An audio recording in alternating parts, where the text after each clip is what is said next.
श्री शिवाय नमस्तुभ्यम। हर हर महादेव।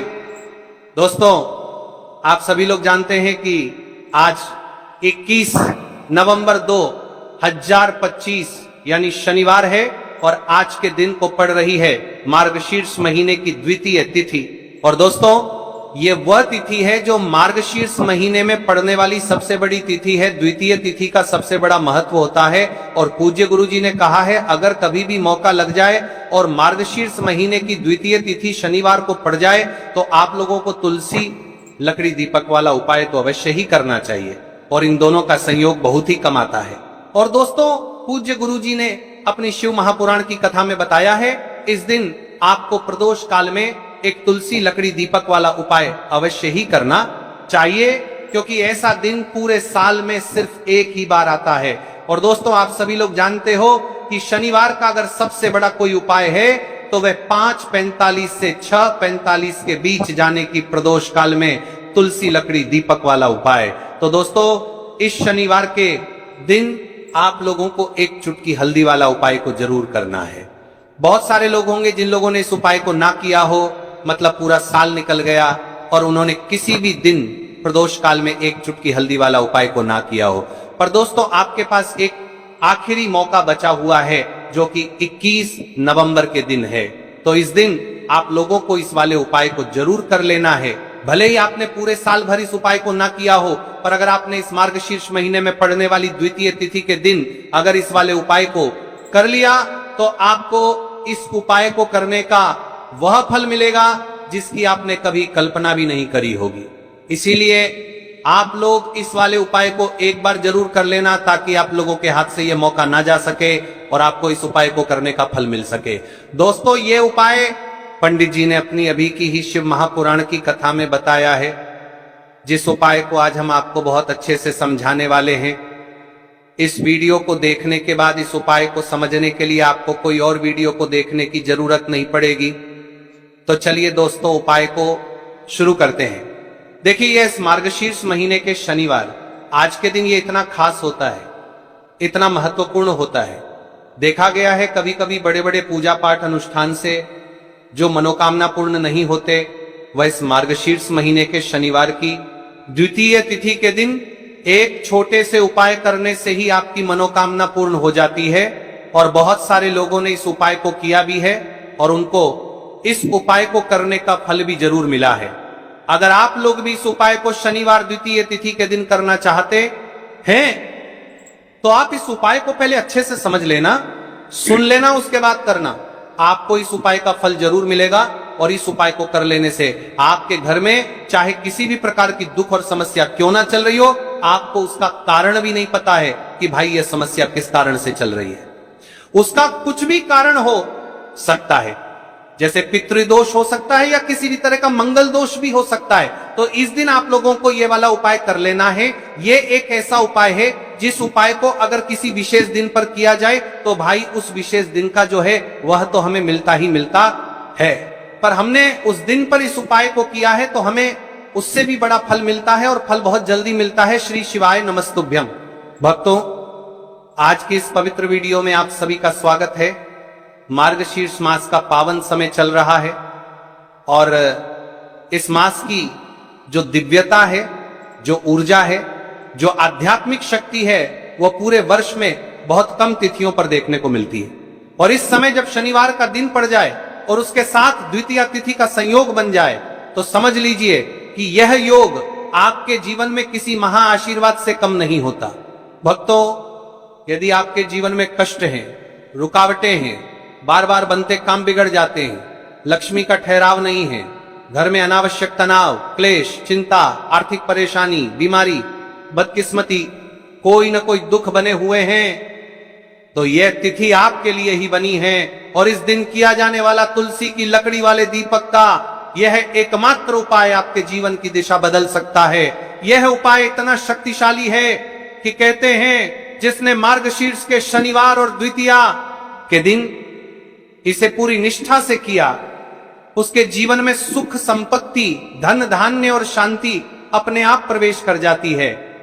आज की इस पूरी वीडियो में मैं आपको इस उपाय का महत्व, इस उपाय के गहरे आध्यात्मिक लाभ ये उपाय शनिवार द्वितीया पर ही क्यों करना चाहिए? तुलसी की लकड़ी का आध्यात्मिक रहस्य कौन कर सकता है? किसे विशेष लाभ मिलेगा? किस समय करना श्रेष्ठ रहेगा? किन 2 राशियों पर इसका सबसे बड़ा प्रभाव पड़ेगा? किन बातों को भूलकर भी नहीं करना है, ताकि जब आप उस उपाय को करें तो वह एक 100% फलदायी हो। मार्गशीर्ष मास को देवताओं का प्रिय मास माना गया है। यह मास स्वयं श्री कृष्ण द्वारा सर्वोत्तम बताया गया, और यदि इस मास के दौरान शनिवार की द्वितीय तिथि पड़ जाए तो इस संयोग को शास्त्रों में धन समृद्धि सिद्धि योग कहा गया है। क्यों? क्योंकि शनिवार शनिदेव का दिन है।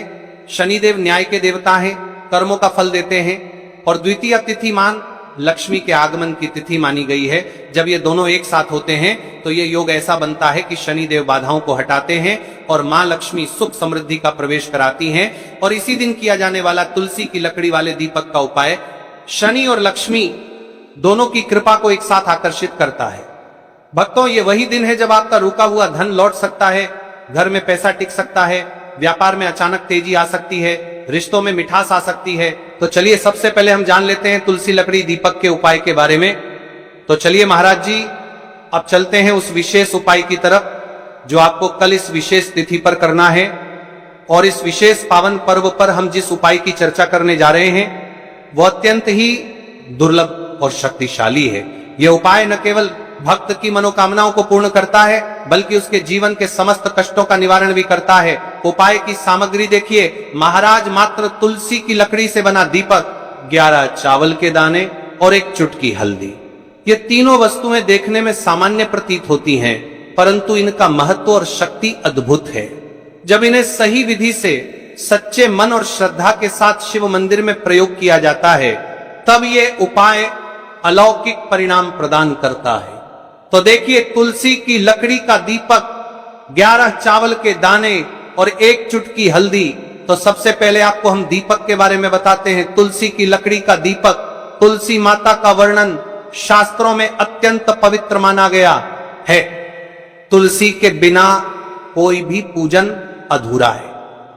यद्यपि शिवजी को तुलसी अर्पित नहीं की जाती, परंतु तुलसी की लकड़ी का उपयोग जब दीपक के रूप में किया जाता है तो यह विशेष ऊर्जा उत्पन्न करती है।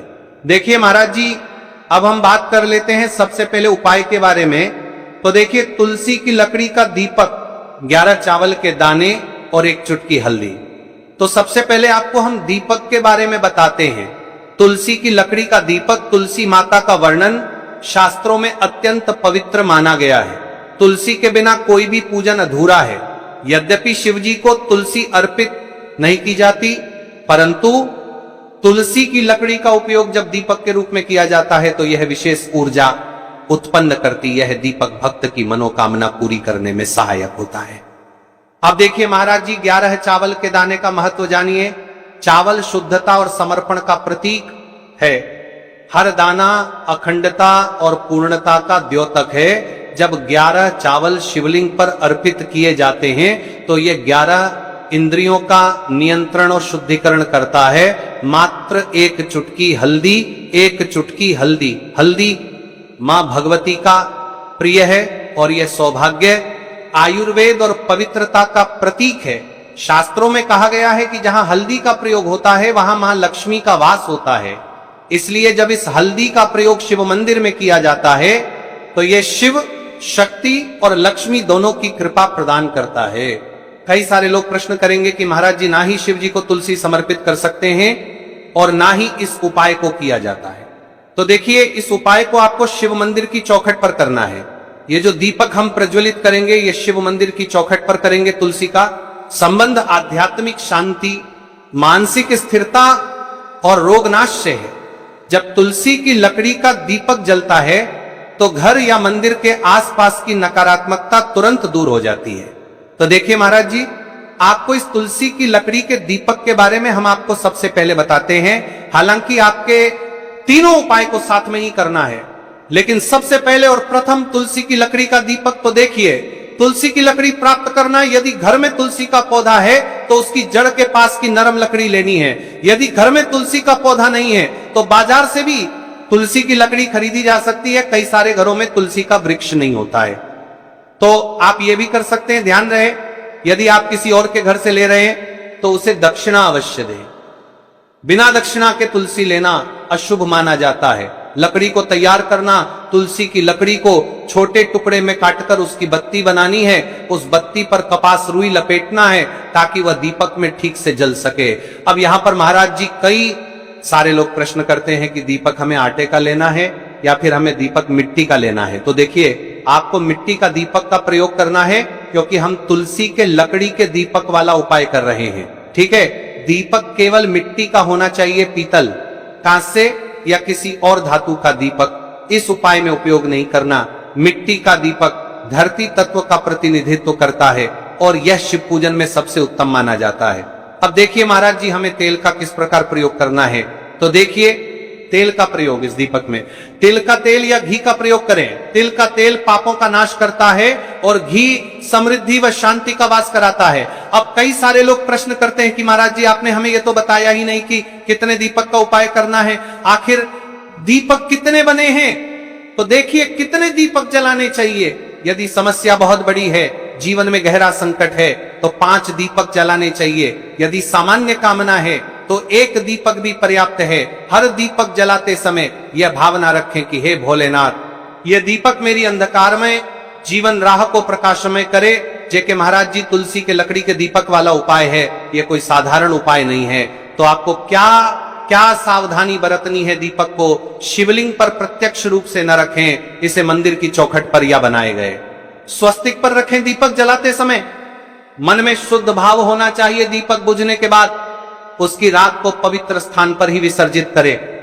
महाराज जी, जैसे ही तुलसी की लकड़ी का दीपक जलता है, वैसे ही साधक को एक अलग ही शांति का अनुभव होता है। मन का तनाव समाप्त होता है। आंखें बंद करके जब दीपक की लौ के सामने बैठते हैं तो लगता है कि ये लौ सीधे आत्मा से संवाद कर रही है। ये लौ मानो भगवान शिव के आशीर्वाद का प्रतीक बन जाती है। अब देखिए महाराज जी, हम बात कर लेते हैं 11 चावल के दाने वाले उपाय के बारे में। ठीक है, 11 चावल का धार्मिक महत्व। महाराज जी, चावल अन्न केवल भोजन का साधन नहीं है, बल्कि इसे पूर्णता, शुद्धता और अखंडता का प्रतीक माना गया है। वेदों और पुराणों में अन्न को अन्न देवता कहा गया है। अन्नम ब्रह्मेति वेजानात, यह उपनिषद का कथन है, अर्थात अन्न स्वयं ब्रह्म है। इसलिए जब भक्त शिव जी को चावल अर्पित करता है तो वह केवल एक दाना नहीं चढ़ाता, बल्कि अपनी आत्मा और जीवन का समर्पण करता है। अब सबसे महत्वपूर्ण प्रश्न उठता है कि 11 चावल ही क्यों। शास्त्रों में कहा गया है कि मनुष्य के शरीर में 11 इंद्रियां होती हैं। जब भक्त 11 चावल के दाने शिव जी को अर्पित करता है तो वह अपनी 11 इंद्रियों को भगवान को समर्पित करता है। यह समर्पण साधक के भीतर शुद्धि और संयम लाता है। अब देखिए महाराज जी, चावला के दाने कहां से लेने हैं, कैसे लेने हैं, इस बात पर चर्चा कर लेते हैं, क्योंकि कई सारे लोगों को मन में यह भी प्रश्न रहता है। घर में रखे चावल का प्रयोग किया जा सकता है, चाहो तो दुकान से भी ले सकते हो। ध्यान रहे, चावल अखंड और शुद्ध होने चाहिए। टूटे हुए दाने अशुभ माने जाते हैं। 11 दानों को अलग करके छोटे डिब्बे या पुड़िया में सुरक्षित रखना है चावल अर्पण की विधि। अब सुनिए महाराज जी, 11 चावल के दानों का प्रयोग कैसे करना है। अब देखिए महाराज जी, जैसे ही आपके चावल के दाने आप एक पुड़िया में रख लेते हैं, अब आपको शिव मंदिर में जाकर के इस उपाय को करना है। तो देखिए, आप एकदम स्वच्छ जल से नहाट होकर के शिव मंदिर पहुंचे और आपको इस उपाय को करना है। तो देखिए, कई सारी मेरी अन्य माताएं बहनें रहती हैं जो शिव मंदिर में जाती से ही दूसरी अन्य माता बहनों से सामग्री मांगने लगते हैं। जैसे कि ओ जी अपने बेलपत्र लाए हो, क्या एक देना, आज मैं लाना भूल गई, ओ जी थोड़े से फूल दे दो। तो देखिए, आपको शिव मंदिर में जाकर के ये नहीं करना है। आप सिर्फ अपनी सामग्री से उपाय कीजिए और घर आ जाइए। ठीक है, जब मंदिर जाएं, सबसे पहले शिवलिंग पर गंगा जल या शुद्ध जल चढ़ाएं। नमः शिवाय का जप करते हुए शिवलिंग का ध्यान करें। अब सबसे पहले चावल का दाना गणेश जी के स्थान पर अर्पित करें, क्योंकि गणेश जी बिना हर कार्य अधूरा है। इसके बाद शेष 11 दानों को एक एक करके शिवलिंग पर अर्पित करें। हर दाना चढ़ाते समय मन में एक एक प्रार्थना करें। जैसे पहला दाना है शिव, मेरे जीवन से रोग दूर करो। दूसरा दाना है महादेव, मेरे घर में सुख समृद्धि लाओ। तीसरा दाना है भोलेनाथ, मेरे संतानों को रक्षा दो। चौथा दाना, मेरे व्यवसाय नौकरी में सफलता दो। पांचवा दाना, मेरे परिवार में एकता बनी रहे।